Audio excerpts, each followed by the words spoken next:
திருப்பரங்குன்றம் இந்த மாதிரியான பழனி மாதிரியான கோவில் இருக்கிற ஆன்மீகம் சார்ந்த இடத்த வந்து அவங்க அவங்க அவங்க கவனம் செலுத்துறாங்க.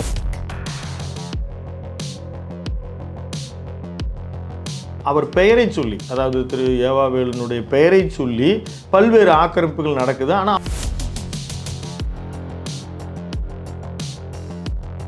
வேட்பாளர்களுக்கு நல்ல தெளிவாக தெரியுது. அப்போ அவங்க குடும்ப உறுப்பினர் ஏன் நீ தோக்கிற கட்சியில் எதுக்கு நீ நின்று நீ செலவு பண்ணிட்டு இருக்கிற, நீ எதுக்கு? அப்போ அந்த சோர்வு இந்த முறை வந்து விட்டது. காரணம் விஜய்.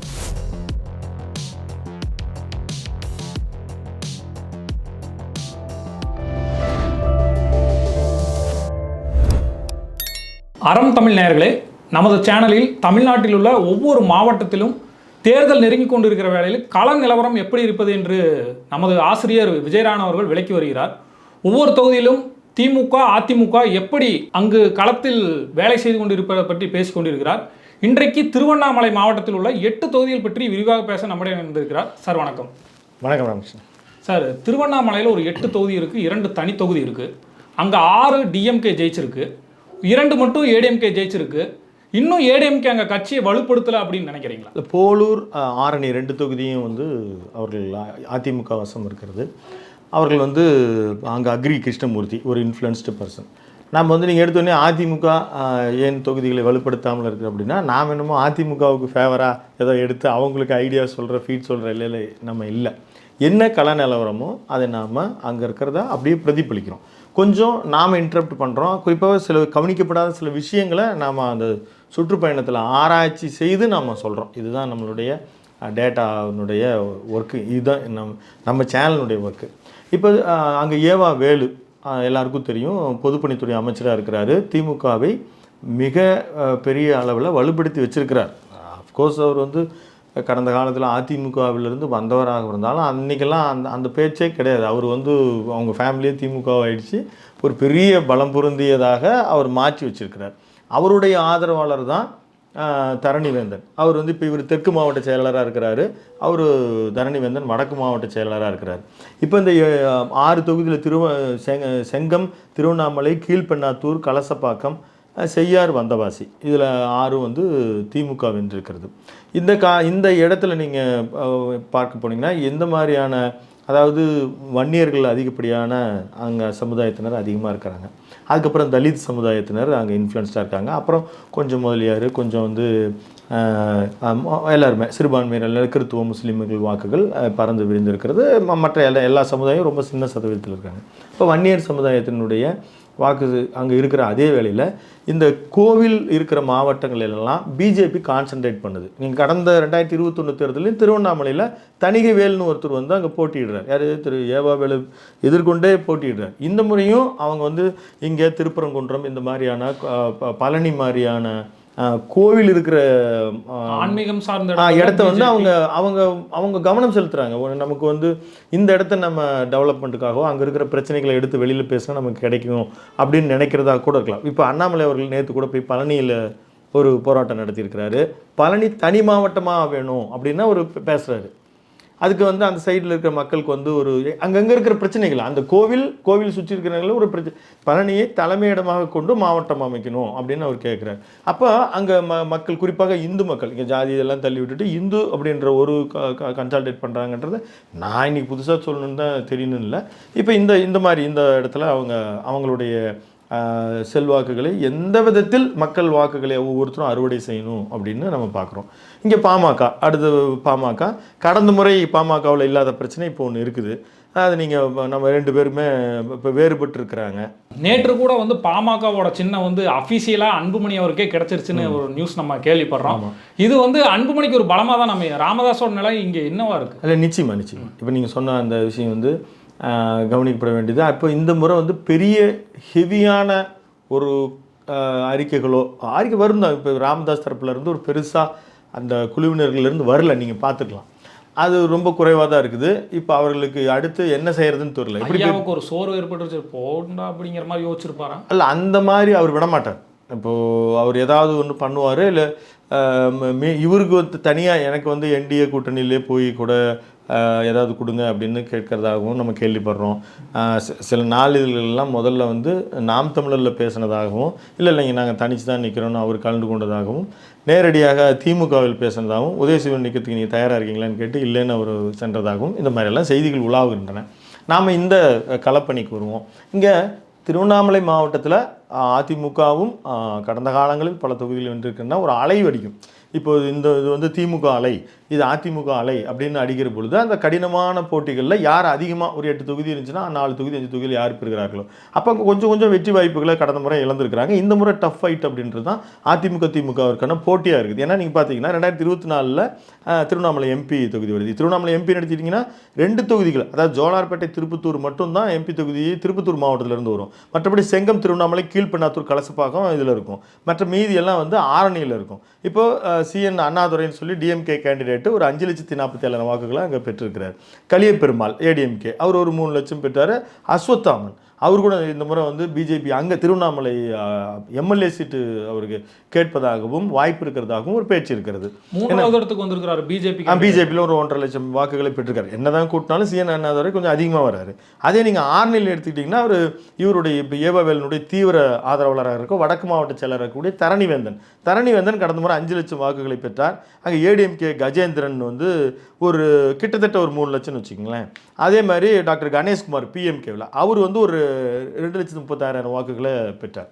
அப்போ ரெண்டையும் கூட்டினீங்கனாலே உங்களுக்கு 4,36 வரும், இவர் 5 லட்சம் ஓட்டுகளை வந்து பெற்றிருக்கிறார். அப்போ அந்த டிஎம்கே கடந்த காலங்களில் அங்கே வலுவாயிட்டே இருக்குது அப்படின்னு ஒன்று பார்க்கலாம்.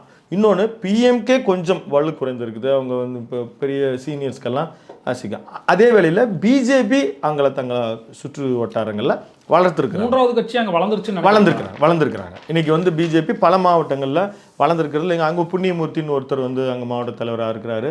அது ஒரு டீம், அவங்க வந்து அது தீவிரமாக ஒர்க் பண்ணுறாங்க.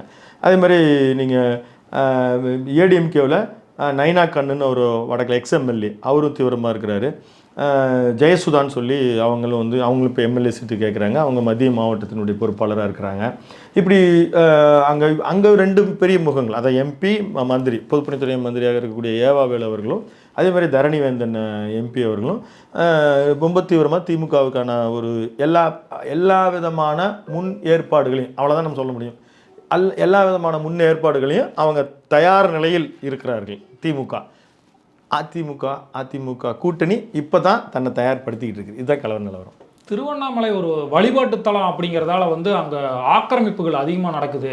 குப்பை மேலாண்மை சரியில்லை, சரியான போக்குவரத்து வசதி இல்லை, பக்தர்களுக்கு சரியான ஏற்பாடுகள் செய்யப்படலன்னு பல குறைகள் வைக்கப்படுது.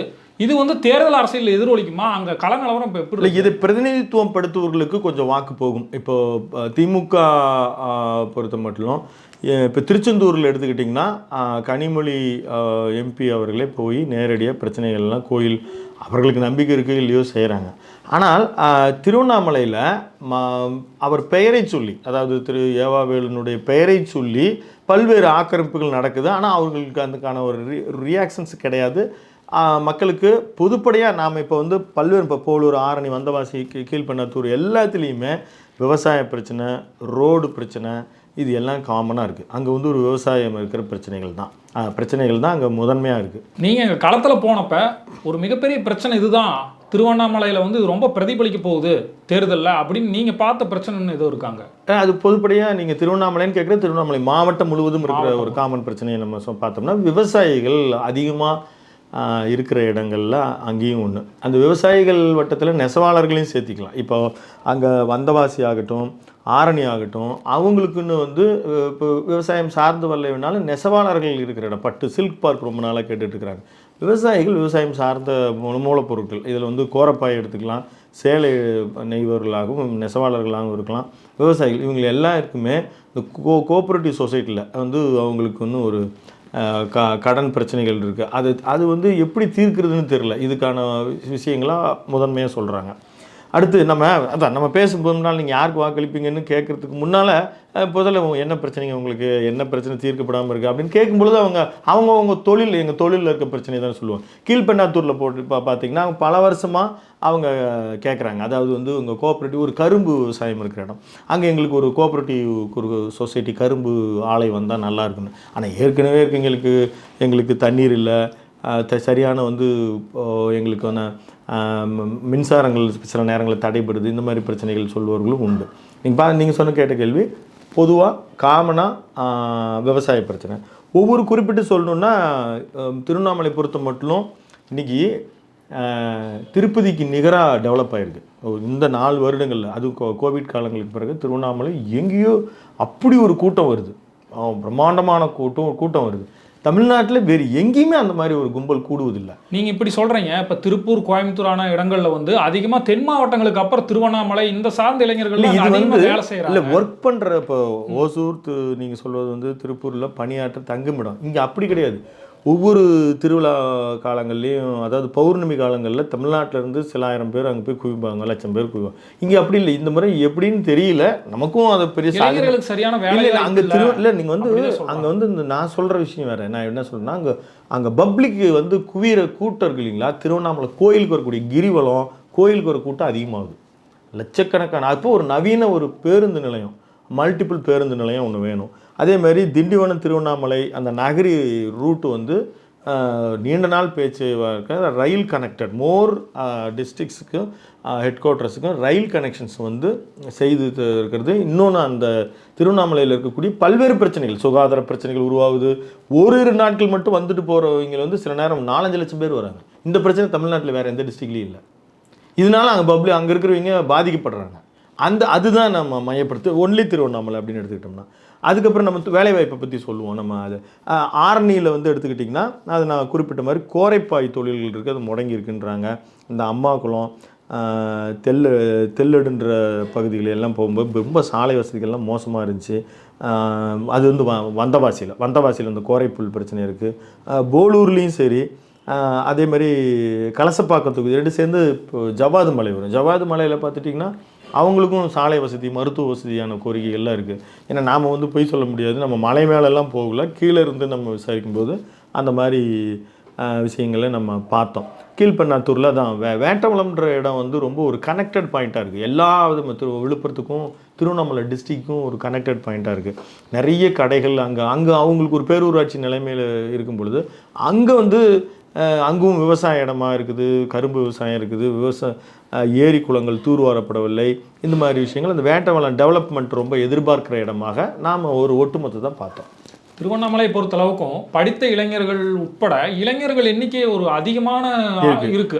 பெங்களூர் போனீங்கன்னா நிறைய பேர் பார்க்கலாம். அதான் அது வந்து விஜயோட ஓட்டுகள் வந்து உங்களுக்கு அப்படியே போகும்போது ஏதோ ஒரு குழப்பத்தை உருவாக்குவார் அவர். அந்த இப்போ தான் நம்ம வந்து முக்கியமான ஃபேக்டருக்கு வந்திருக்கீங்க. வழக்கமாக நீங்கள் கேட்குற விஜய் வந்து அங்கே இளைஞர்களுக்கு மத்தியில் ஒரு பெரிய அளவில் ஒரு இம்பேக்டை க்ரியேட் பண்ணியிருக்காரு. இதுக்கு முன்னால் சீமான் அவர்களும் க்ரியேட் பண்ணியிருந்தார். இங்கே வேட்பாளர்கள் வந்து விஜய் வந்ததுக்கப்புறம் இந்த மாவட்டங்களில் விசிக இதை சொன்னோம்னா அவங்க வந்து கமெண்டில் நம்மளை திட்டுவாங்க. பட் உண்மை என்னன்னா, தேர்தலில் நம்ம நின்னால் நிச்சயமாக இந்த முறை ஒவ்வொரு முறையும் ஒரு நம்பிக்கை இருக்கும். எதுக்கு? நாம் தமிழர் கட்சிக்கு நாம் ஒரு குறிப்பிடத்தகுந்த வாக்கு பெறுவோம், நம்ம ஏதாவது வந்து ஒரு பர்சன்டேஜ்னு ஒரு கணக்கு வச்சுருப்போம், அப்படியே வெற்றி கூட பெறலாம், வெற்றியாளர்களை வந்து பாதிக்கலான்னு. இந்த முறை அந்த மாதிரி எந்த ஹோப்பும் கிடையாது. நிச்சயமாக தோல்வி தான் தழுவ போகிறோம். அதுதான் அவங்க வேட்பாளர்களுக்கு நல்ல தெளிவாக தெரியுது. அப்போ அவங்க குடும்ப உறுப்பினர் ஏன் நீ தோக்கிற கட்சியில் எதுக்கு நீ நின்றுட்டு நீ செலவு பண்ணிட்டு இருக்கிற, நீ எதுக்கு? அப்போ அந்த சோர்வு இந்த முறை வந்து விட்டது. காரணம் விஜய். அப்போ அங்கே வந்து இருக்கிற இளைஞர்களும் கொத்தாக மூவ் ஆகுறாங்க. இன்னொரு செல்வாக்கு இருக்கிற ஒரு கட்சியாக நம்ம வந்து பார்க்கணும்னா விசிகாவுக்கும் அந்த பிரச்சனை இருக்குது. இன்னும் வந்தவாசி இதிலாகட்டும் செங்கமாகட்டும் அவங்களுக்கு ஒரு தனிப்பட்ட செல்வாக்கு இருக்குது. இந்த மாதிரி அவங்க வந்தவாசி விசிகா கேட்பதாகவும் அதுக்கு ஒரு வேட்பாளர் அவங்க தயாராக இருக்கிறதாகவும் 6 தொகுதியை தாண்டி நாங்கள் நிற்கும் பொழுது இங்கே வந்து வந்தவாசிலேயும் அவங்க வந்து கட்டமைப்புகளை நாங்கள் வச்சுருக்கிறோம், எங்களுக்கு அது தனி தொகுதி தேவை அப்படின்ற ஒரு கோரிக்கை இருக்கிறதையும் நம்ம பார்க்க முடியுது. திருவண்ணாமலை பொறுத்தளவுக்கு தற்போது எந்த கட்சி ஆதிக்கம் செலுத்தியிருக்கு அப்படின்னு சொல்லுங்களேன். இல்லை, திமுக தான் மிக முக்கியமாக ஆதிக்கம் செலுத்தியிருக்கிறது. அந்த ரன்னிங் ரேஸில் அதிகமாக இருக்காங்க. அதுக்கு மிக முக்கிய காரணம் ஏவாவேலு பெரும்பான்மையான தொகுதிகளில் படிக்கிறார். அதற்கு அடுத்து அங்கே வந்து அக்ரி கிருஷ்ணமூர்த்தி அவர் சுற்றி இருக்கிற தொகுதிகள் அதை வந்து அதில் ரொம்ப ஸ்ட்ராங்காக இருக்கார். இன்றைக்கி அங்கே நீங்கள் பார்த்தீங்கன்னா நம்மளால் வந்து அதிமுக திமுக அங்கே வேட்பாளர்கள் யாரெல்லாம் நின்றுருக்கார்களோ திருவண்ணாமலை 8 சட்டமன்ற தொகுதிகளும் அவங்க ரிப்பீட் ஆகிறதுக்கு தான் பெரும்பாலும் இருக்குது. தோற்றவர்கள் நாங்கள் தோற்றுட்டோம், எங்களுக்கு வந்து நீங்கள் வாய்ப்பு தரணும் அப்படின்னு கேட்பதுக்கு. எங்கள் மாறக்கூடியது வந்து இப்போ திருவண்ணாமலை பிஜேபி கேண்டிடேட்டோ இப்போது செல்வகுமார்னு கீழ்பெண்ணாத்தூரில் நின்னார் அவரும் அந்த மாதிரி தான் மாறி நிற்பதற்கு வாய்ப்பு இருக்கிறது. இங்கேயும் கூட தேமுதிகவும் அவங்களுடைய கடந்த காலத்தில் இருந்த செல்வாக்கை வச்சு தான் அவங்க இப்போ தடுமாறிட்டு இருக்கிறாங்க. அவங்க விமர்சனம் பண்ணாலும் ரொம்ப கொதிப்படைகிறாங்க. அவங்க 0.3% 2 லட்சம் ஓட்டு தானே வாங்கியிருக்கீங்க, நீங்கள் ஏங்க இந்த மாதிரிலாம் கேட்டுனா அவங்க அதுக்கான பதிலை விட்டுட்டு நாங்கள் வந்து நாங்கள் யார் தெரியுமான்னு பேசிகிட்டு இருக்கிறாங்க தேமுதிக. ஆனால் ஒட்டுமொத்தமாக திமுக தான் இந்த முறை அங்கே ஆதிக்கம் செலுத்தி இருக்கிறது. தேர்தல் நெருக்கத்தில் கேண்டிடேட்டு மேக்ஸிமம் இவங்க இந்த ரிப்பிட்டேஷன்ஸுக்கு சான்சஸ் இருக்குது. ஏவாவில் மாற போகிறாரா, இங்கே அக்ரி கிருஷ்ணமூர்த்தி மாற போகிறாரா, வாய்ப்பு இல்லை. அப்போ அவங்களுக்கான போட்டியும் அவர்களுக்கான இதில் அவர் தான் மிஞ்சி நிற்கிறார். 2026 திருவண்ணாமலை சட்டமன்ற தொகுதிகளில் வந்து திமுக இப்போ வரைக்கும் ஸ்ட்ராங்காக இருக்குன்னு சொல்லியிருக்கீங்க சார். உங்கள் கருத்துக்கு மிக்க நன்றி. மிக்க நன்றி. நேயர்களே, தொடர்ந்து இணைந்திருங்கள். அறம் தமிழுடன். நன்றி.